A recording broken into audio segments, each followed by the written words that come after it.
आज की वीडियो में आंटी या लड़की में हवस पैदा करने का पावरफुल तवीज़ लेके आऊँ। सिर्फ दो लफ्ज़ के मंतर से आप अपने महबूब को तड़पा देंगे, यानी कि वो आपकी मोहब्बत में इतना पागल हो जाएगा कि आकर आपके बिस्तर पर खुद ही लेट जाएगा। सबसे पहले आपने जैसा कि आपको सामने वीडियो में नज़र आ रहा है, इसी तरह आपने काली मिर्चें ले लेनी है। आपको सामने वीडियो में भी नज़र आ रहा होगा।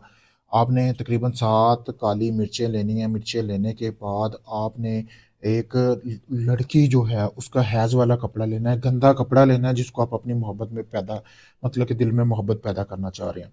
तो उसका कपड़ा लेने के बाद आपने ये मंत्र लिखना है। ये मंत्र आपको सामने नज़र आ रहा है, 2 लफ्ज़ का ये मंत्र ऐसे ही आपने लिख लेना है। लिखने के बाद आपने जो है उसके अंदर काली मिर्चें जो है वो आपने रख लेनी है, 7 रखनी है, ठीक है? 7 यौम तक आपने ये मिर्चें मतलब कि रखनी है।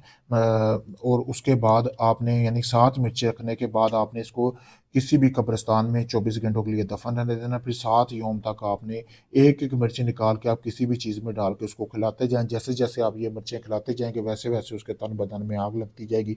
चाहे वो लड़की या आंटी या कोई भी है, वो आपकी मोहब्बत में पागल हो जाएगी, बेइंतहा पागल हो जाएगी, दीवानों की तरह आपको चाहेगी। अगर ये आप अमल खुद नहीं कर सकते, आप चाहते हैं सारा अमल मैं करके दूँ, सामने वीडियो में मेरा सामने व्हाट्सएप नंबर भी आपको आ रहा होगा। इसी नंबर पर राब्ता करके अपना कोई भी जायज़ काम करवा सकते हैं। आप चाहे दुनिया के किसी भी कोने से, पाकिस्तान, इंडिया, कहीं से भी अपना कोई भी काम करवाने के लिए मुझसे राब्ता करें।